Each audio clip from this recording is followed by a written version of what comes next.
أعوذ بالله من الشيطان الرجيم بسم الله الرحمن الرحيم إنك لا تهدي من أحببت ولكن الله يهدي من يشاء وهو أعلم بالمهتدين وقالوا إن نتبع الهدى معك نتخطف من أرضنا أولم نمكن لهم حرما آمنا يجبى إليه ثمرات كل شيء رزقا من لدنا ولكن أكثرهم لا يعلمون وكم أهلكنا من قرية بطرت معيشتها فتلك مساكنهم لم تسكن من بعدهم إلا قليلا وكنا نحن الوارثين وما كان ربك مهلك القرى حتى يبعث في أمها رسولا يتلو عليهم آياتنا وما كنا مهلك القرى إلا وأهلها ظالمون وما أوتيتم من شيء فمتاع الحياة الدنيا وزينتها وما عند الله خير وأبقى أفلا تعقلون۔ اے پیغمبر صلی اللہ علیہ وسلم، بے شک آپ جس کو چاہتے ہیں ہدایت پر نہیں لا سکتے، لیکن اللہ جس کو چاہتا ہے ہدایت دیتا ہے، اور وہ ہدایت قبول کرنے والوں کو بھی خوب جانتا ہے۔ اور ان کافروں نے یہ بات کہی کہ اگر ہم آپ کے ساتھ ہدایت کا اتباع کر لیں،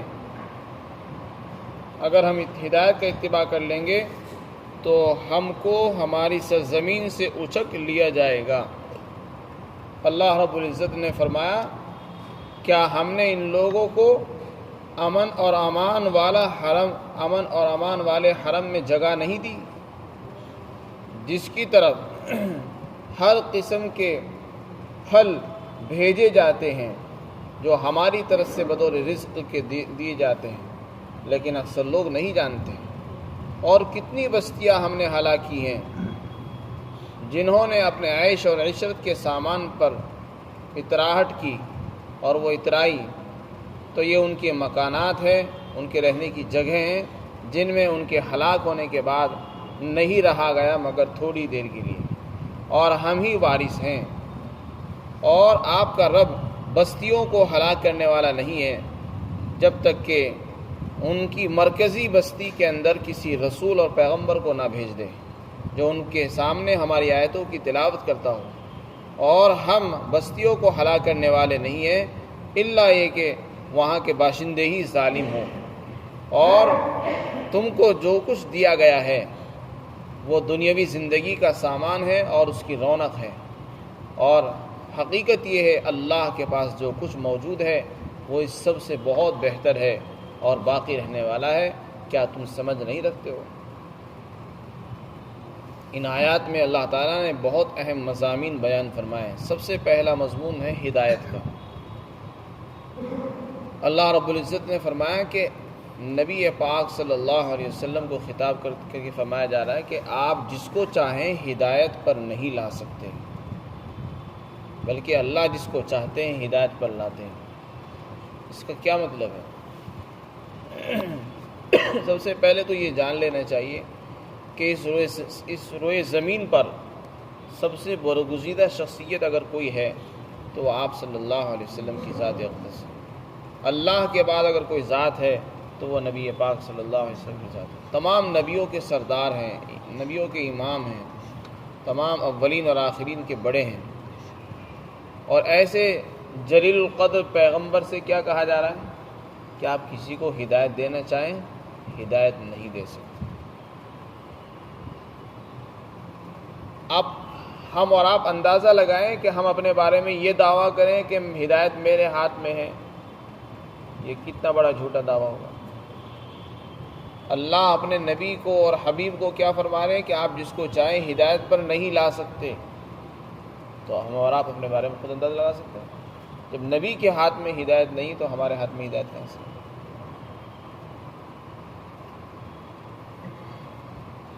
مسلم شریف کے اندر ایک واقعہ نقل کیا گیا۔ خواجہ ابو طالب کا جب انتقال ہونے لگا تو اللہ کے رسول صلی اللہ علیہ وسلم کو فکر ہوئی، آپ تشریف لے گئے، آپ نے فرمایا کہ آپ میرے سامنے پڑھ لیں، کلمہ پڑھ لیں اور گواہی دے دیں کہ اللہ ایک ہے اور میں اللہ کا نبی ہوں، لیکن انہوں نے پڑھنے سے انکار کر دیا۔ آپ نے فرمایا کہ میں اللہ کے دربار میں گواہی تو دے دوں گا کہ تم نے کلمہ میرے سامنے پڑھا تھا۔ وہاں پر قریش کے سردار بھی موجود تھے، ابو جہل، ابو امیہ وغیرہ، وہ اس کو بار بار منع کر رہے تھے کہ نہیں، کلمہ نہیں پڑھنا ہے، اپنے باپ دادا کے دین کو کیوں چھوڑتے ہو، تمہارے باپ دادا کا دین یہ نہیں تھا جو محمد الرسول اللہ پیش کر رہے ہیں۔ تو ابو طالب نے آخر میں کہا کہ اگر مجھے اس بات کا ڈر نہ ہوتا کہ قریش اور میری قوم کے لوگ مجھے عار دلائیں گے کہ تم نے گھبراہٹ کے خوف کی وجہ سے اسلام قبول کیا ہے، تو میں ضرور تمہاری آنکھیں ٹھنڈی کر دیتا۔ اور انہوں نے ایمان قبول نہیں کیا، اسی حال میں انتقال ہوا۔ اس پر یہ آیت شریفہ نازل ہوئی۔ آپ کو بڑا رنج تھا، اس لیے کہ آپ نے انہی کے ساتھ تربیت پائی، انہی کے ساتھ رہے، بلکہ جب آپ کو نبوت ملی تو دشمنوں نے آپ کے خلاف محاذ کھولا، تو ابو طالب باوجود یہ کہ مسلمان نہیں ہوئے لیکن آپ کا پورا پورا ساتھ دیتے رہے، آپ کے حق میں لڑتے رہے۔ تو اس وقت یہ آیت شریفہ نازل ہوئی اور پیغمبر صلی اللہ علیہ وسلم کو فرمایا گیا کہ آپ ہدایت نہیں دے سکتے کسی کو۔ اب یہ ہدایت کا جو مفہوم ہے اس کو سمجھنے کی ضرورت ہے، اس سے بڑا مغالطہ ہوتا ہے، دھوکہ ہوتا ہے۔ علماء نے اس کے دو معنی بیان کیے ہیں۔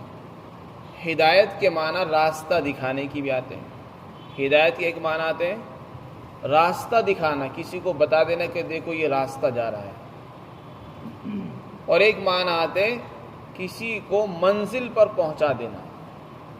ہدایت کے دو معنی آتے ہیں، ایک معنی ہے کسی کو راستہ دکھا دیا، جیسے ہم کسی کو بتائیں، کوئی پوچھے کہ بھئی گھنٹہ گھر جانا ہے تو اس کو بتا دیا کہ یہ راستہ سیدھا گھنٹہ گھر جا رہا ہے، اب وہ اس کی مرضی، وہ جائے نہ جائے، کہیں اور مڑ کے چلا جائے، ہمارا کام صرف بتا دینے کا ہے۔ اور دوسرے معنی یہ کہ اس کا ہاتھ پکڑ کر آپ خود لے جائیں اور اس کو وہیں تک چھوڑ کر آئیں، یہ دوسرے معنی ہے اس کی ہدایت کی۔ اس کو بھی ہدایت کہتے ہیں اور اس کو بھی ہدایت کہتے ہیں۔ اللہ رب العزت نے حضرات انبیاء کرام کو جو ہدایت دے کر بھیجا ہے اور ان کو جو ہادی اور رہبر بنایا ہے، اس کا مفہوم یہی ہے کہ وہ راستہ بتانے والے ہیں، راستہ دکھانے والے ہیں، منزل پر پہنچانے والے نہیں ہیں۔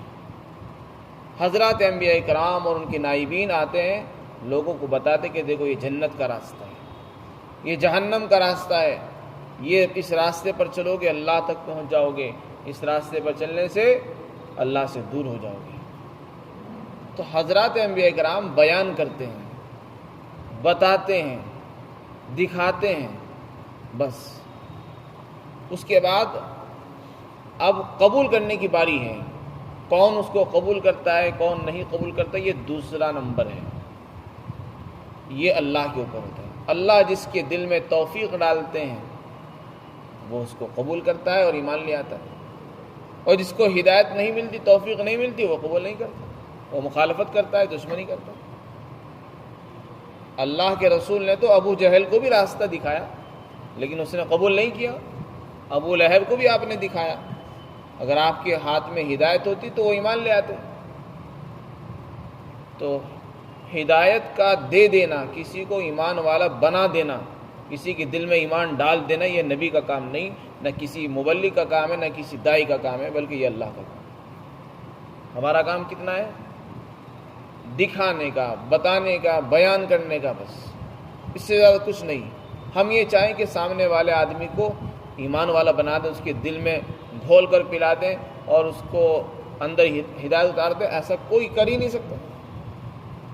اسی کو کہا جا رہا ہے کہ اے نبی جی، آپ اپنے چچا ابو طالب کے دل میں ایمان ڈال دینا چاہیں، نہیں ڈال سکتے، اس کو زبردستی مسلمان بنانا چاہے، نہیں کر سکتے۔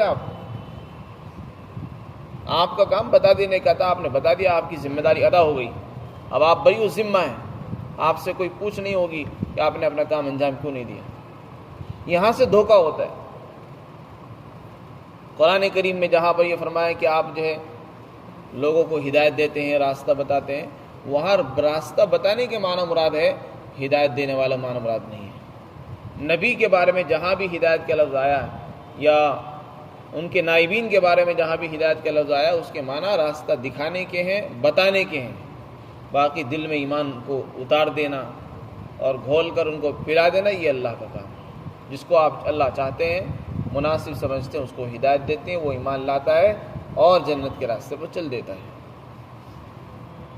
وَأَمَّا ثَمُودُ فَهَدَيْنَاهُمْ فَاسْتَحَبُّوا الْعَمَىٰ، اللہ قرآن میں فرماتے ہیں قوم سمود کو بھی ہم نے راستہ دکھایا، لیکن انہوں نے راستہ قبول نہیں کیا، اندھے بنے رہے۔ تو وہاں ہدایت کے معنی راستہ دکھانے کے،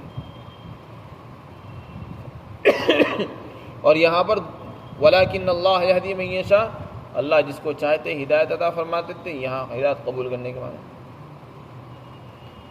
یہ تو ہدایت دینا والا، تو ہدایت دینا اور نہ دینا یہ تو ایک دوسرا مسئلہ ہوا۔ اللہ تعالیٰ فرماتے ہیں تمہیں تو اس کا بھی علم نہیں ہے کہ ہدایت کس نے قبول کی ہے۔ تمہارے سامنے تو سارے ٹوپی والے نظر آ رہے ہیں، کرتے والے نظر آ رہے، ڈاڑے والے نظر آ رہے، ایمان والے کتنے ہیں اس کا بھی ہمیں علم نہیں ہے۔ ہم تو اتنے جاہل آدمی ہیں، اس لیے کہ دل کے اندر کی چیزوں کو ہم بھی نہیں جانتے۔ یہ دنیا دھوکے کا نام ہے، فرمایا وَمَا الْحَيَاةُ الدُّنْيَا إِلَّا مَتَاعُ الْغُرُورِ، دنیا تو دھوکا ہے، دھوکے کا سامان ہے۔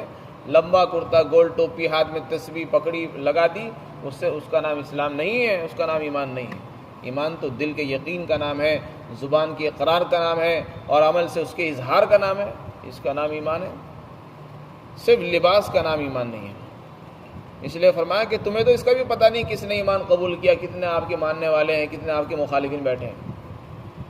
تو فرمایا وَهُوَ أَعْلَمُ بِالْمُهْتَدِينَ، اللہ ہی جانتا ہے کہ ہدایت قبول کرنے والے کون کون لوگ ہیں اور ہدایت قبول کرنے والے کون نہیں ہیں۔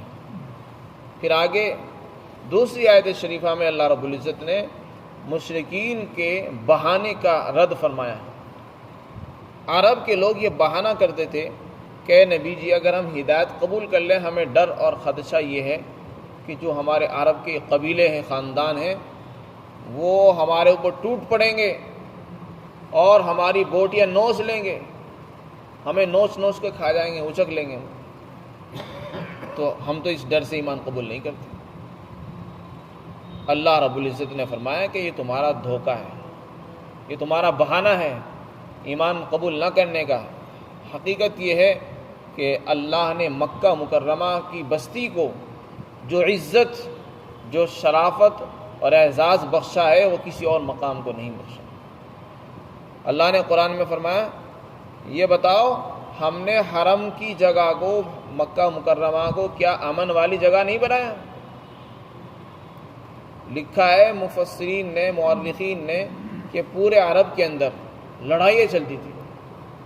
عرب کے لوگ ایک دوسرے کے خون کے پیاسے تھے، غربت تھی، بھوک مری تھی، کھانے کو نہیں ملتا تھا تو ایک دوسرے کو خون پیا کرتے تھے، زمین پہ پڑا ہوا خون چاٹ لیا کرتے تھے، مردار کھایا کرتے تھے، اور اگر کوئی راستے چلتے ہوئے قافلے ہوتے تو ان کو لوٹ لیا جاتا تھا، ڈاکہ ڈالا جاتا تھا۔ تو عربوں میں آپس میں جنگیں چلتی رہتی تھی، لیکن اگر کوئی محفوظ تھا تو وہ مکہ والے تھے۔ اگر کوئی آدمی سفر بھی کرتا تھا کسی اور علاقے سے تو اس کو لوٹ لیا جاتا تھا، جان کا بھی خطرہ تھا، مال بھی لوٹ لیا جاتا تھا۔ لیکن مکہ والوں کا اتنا ادب اور احترام تھا کہ مکہ والے سال میں 2 سفر کرتے تھے، ایک ملک شام کا اور ایک یمن کا، گرمی میں جاتے تھے اور ایک سردی میں جاتے تھے۔ ان کو کوئی چھیڑ چھاڑ بھی نہیں کرتا تھا۔ دوسرے عرب کے قبیلے اگر چلتے تھے تو ان کو لوٹ لیا جاتا تھا، اور جس کو پتہ چلتا کہ مکہ والے قریشی لوگ آ رہے ہیں تو ان کا احترام کرتے تھے، اپنی تلواریں روک لیا کرتے تھے اور ان کے مال کے ہاتھ تک نہیں لگاتے تھے۔ تو اتنا ادب احترام کرتے تھے صرف اس نسبت پر یہ خانہ کعبہ کے متولی ہیں، یہ مکہ کے رہنے والے ہیں، یہ ایک مقدس بستی سے آ رہے ہیں، ان کا احترام کرتے تھے۔ تو تمہارا تو اتنا احترام کرتے تھے، تم یوں بہانہ کیوں کر رہے ہو کہ ہمیں لوگ اچک لیں گے، ہماری بوٹیاں نوچ لیں گے؟ یہ بہانہ کیوں کرتے ہو ایمان نہ لانے کی وجہ سے؟ اللہ نے فرمایا کیا ہم نے تمہارے شہر کو امن والا نہیں بنایا؟ ہم نے کس قدر امن دیا ہے کہ تم باہر چلتے ہو تو لوگ لوگوں پر تمہارا رعب طاری رہتا ہے، لوگ تمہارا اکرام کرتے ہیں اور تلواریں نیچے کر لیتے ہیں، نیام میں چلی جاتی ہیں۔ پھر آگے دوسری بات فرمائی کہ بعض مرتبہ انسان کے دل میں خیال ہوتا ہے کہ اگر میں ایمان لے آؤں گا تو میں بھوکا مر جاؤں گا۔ اللہ نے فرمایا کہ بھوکا، مکہ کی سرزمین تو ایسی بستی ہے کہ پوری روئے زمین سے وہاں پھل بھیجے جاتے ہیں، کھینچے چلے آتے ہیں۔ کوئی دنیا کا سامان ایسا نہیں ہے جو مکہ میں نہ ملتا ہو۔ ہر چیز، ہر جگہ کی پیداوار ہو یا مصنوعات ہو، معقولات ہو، مشروبات ہو، کھانے کی چیز ہو یا پینے سے تعلق رکھتی ہو، ہر سامان آپ کو وہاں مل جائے گا۔ اور لاکھوں حاجی وہاں ہر سال آتے ہیں اور لاکھوں عمرہ کرنے والے زائرین آتے ہیں اور وہ خریدتے ہیں، کھاتے بھی ہیں، اس کے باوجود بھی وہاں کا سامان کبھی ختم نہیں ہوتا۔ اگر آپ کے شہر میں اتنے لاکھوں لوگ آ جائیں تو آپ کی دکانیں ختم ہو جائیں گی، سامان ختم ہو جائے گا دکانوں سے۔ تو یہ تو اللہ نے وہاں کی خصوصیت رکھی ہے کہ وہاں بھوک مری آتی نہیں، وہاں ہر چیز کا سامان بھیجا جاتا ہے، ہر ملک کی پروڈکٹ، ان کے مصنوعات، ان کی پیداوار، ہر چیز وہاں آ رہی ہے۔ اسی کو قرآن میں اللہ نے فرمایا یجبا الیہ ثمرات، ہر چیز کے پھل، ہر قسم کے پھل وہاں بھیجے جاتے ہیں اور بطور رزق کے ہماری طرف سے ملتے ہیں کھانے کے لیے۔ پھر یہ بہانہ مت کرو کہ ہم بھوکے مر جائیں گے یا ہماری جان چلی جائے گی، نہ جان کا خوف ہے تمہیں نہ بھوک کا خوف ہے۔ قرآن اللہ نے فرمایا لإیلاف قریش میں فرمایا فَلْيَعْبُدُوا رَبَّ هَذَا الْبَيْتِ الَّذِي أَطْعَمَهُم مِّن جُوعٍ وَآمَنَهُم مِّن خَوْفٍ۔ فرمایا ہم نے تمہیں خوف سے بھی امن دے دیا اور بھوکا رہنے کی وجہ سے جو تمہیں ڈر تھا، بھوک سے تمہیں نجات دی اور ہم نے تمہیں کھانا دیا۔ تو لہذا بہانہ مت کرو کہ ہم ایمان نہیں لائیں گے، لیکن اکثر لوگ نہیں جانتے۔ اس کے بعد اللہ تعالیٰ نے فرمایا کہ اے مکہ والو سدھر جاؤ، تمہارے پاس کھانے کو ہے کیا؟ تم کو تو ہم نے بہت تھوڑا سا دیا ہے، تم سے پہلے بہت سی بستیاں آئی ہیں، ان کو تم سے بہت زیادہ دیا گیا تھا کھانے کو، لیکن جب وہ اترانے لگی اپنے عیش اور عشرت کے، آرام اور راحت کے سامانوں پر، ان کو ناز اور فخر ہونے لگا تو ہم نے ان کو تہ و بالا کر دیا، ہلاک و برباد کر دیا، نیست و نابود کر دیا، صفحہ ہستی سے ان کو مٹا دیا ہم نے۔ تو تمہاری کیا اوقات ہے؟ اب دیکھو ان کے حالات، دیکھو ان کے کھنڈرات، دیکھو ان کے مکانات، دیکھو کہ جن کھنڈرات پر ان کو ناز تھا آج وہ خالی پڑے ہیں، ان میں کوئی بسنے والا نہیں ہے، بس ہاں کوئی مسافر آتا ہے، کوئی راہگیر ہوتا ہے، وہ تھوڑی دیر کے لیے قیام کرتا ہے اور آگے چل دیتا ہے۔ ہم نے ایسا اجاڑا ہے ان کے مسکنوں کو، وطن کو، کہ آج تک اس میں کوئی آباد ہونے والا نہیں آیا۔ تو اس لیے اپنے طاقت پر ناز مت کرو اور اللہ سے مقابلہ مت کرو، ایمان لے آؤ، ورنہ جب تم ہلاک ہوگے تو یہ تمہارے سامان، تمہاری جائیدادیں، تمہاری زمینیں، یہ سب ہمارے پاس آئیں گی، ہم ہی اس کے مالک بنیں گے۔ اس کے بعد آخری آیت میں اللہ تعالیٰ نے فرمایا کہ ہم جس بستی کو بھی ہلاک کرتے ہیں تو یوں ہی شروع میں ہلاک نہیں کر دیتے، یہ ہمارا اصول ہے۔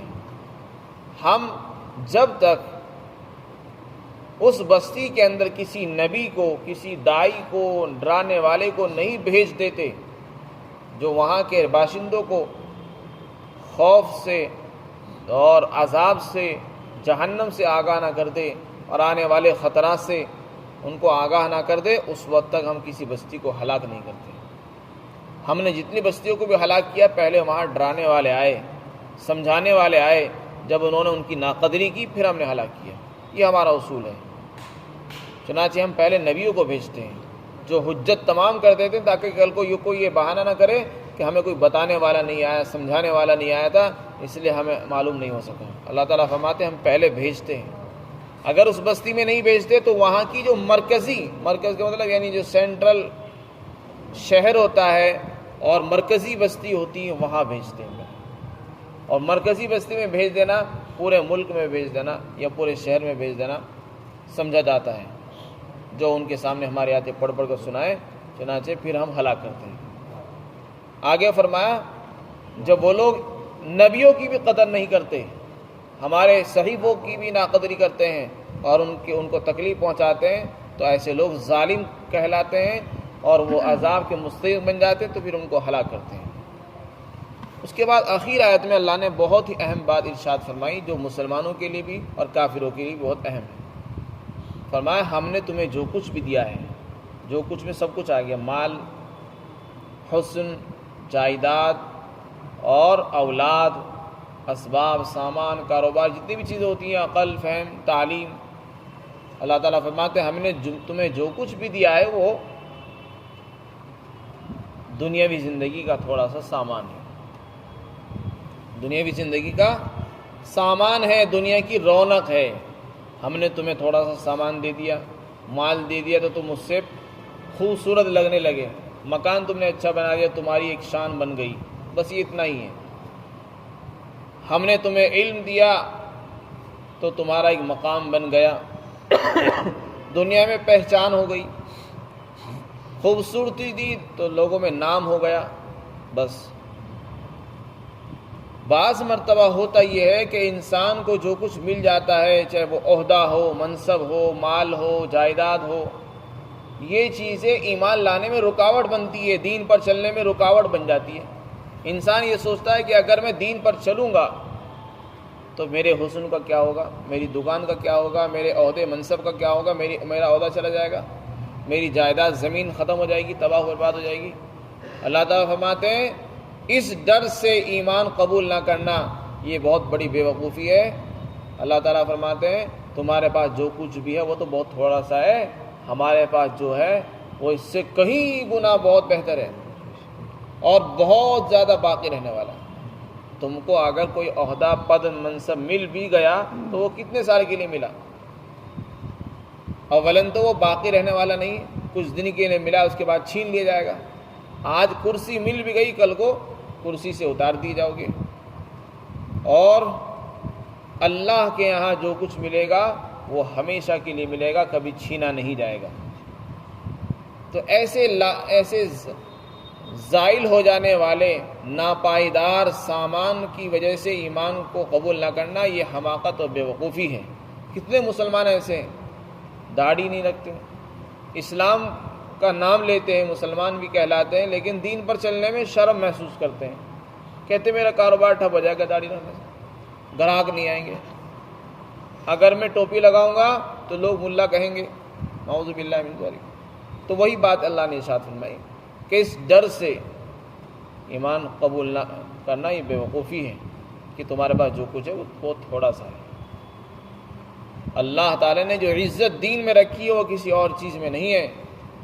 داڑھی رکھ کر شریعت پر چلنے کے بعد جب تم دنیا میں کام کرو گے اللہ کی نظروں میں بھی عزت ملے گی اور دنیا والوں کی نظروں میں بھی اللہ تعالیٰ تم کو عزیز بنا دے گا، اور پھر اس پر آخرت میں جو تم کو لیے انعامات اللہ نے رکھے وہ بہت بہتر ہوں گے۔ اور یہ سوچ کر کہ ہمارا کاروبار ٹھپ ہو جائے گا، ہمارا بزنس ختم ہو جائے گا، عہدہ چلا جائے گا، منصب چلا جائے گا، دین پر نہ چلنا یہ بہت بڑی حماقت ہے، اور اپنے دین کو ہلکا سمجھنا ہے۔ دین کو ہلکا سمجھنے کی وجہ سے ہی مسلمان نقصان اٹھا رہے ہیں۔ ہم سب کو اپنے دین کو ہلکا نہیں سمجھنا چاہیے، بلکہ دین اور ایمان ہی اصل ہے، اس دنیا کی روح ہے۔ جیسے انسان کے جسم میں روح ہے تو جسم باقی ہے، روح نہیں ہے جسم خراب ہے، ختم۔ اسی طرح اس دنیا کی بھی ایک روح ہے، وہ ایمان ہے اور اللہ کا یقین ہے۔ جب تک اللہ اللہ ہے دنیا باقی ہے، روح باقی ہے، جس دن اللہ اللہ ختم دنیا بھی ختم۔ اللہ تعالی ہم سب کو عمل کی توفیق عطا فرمائے۔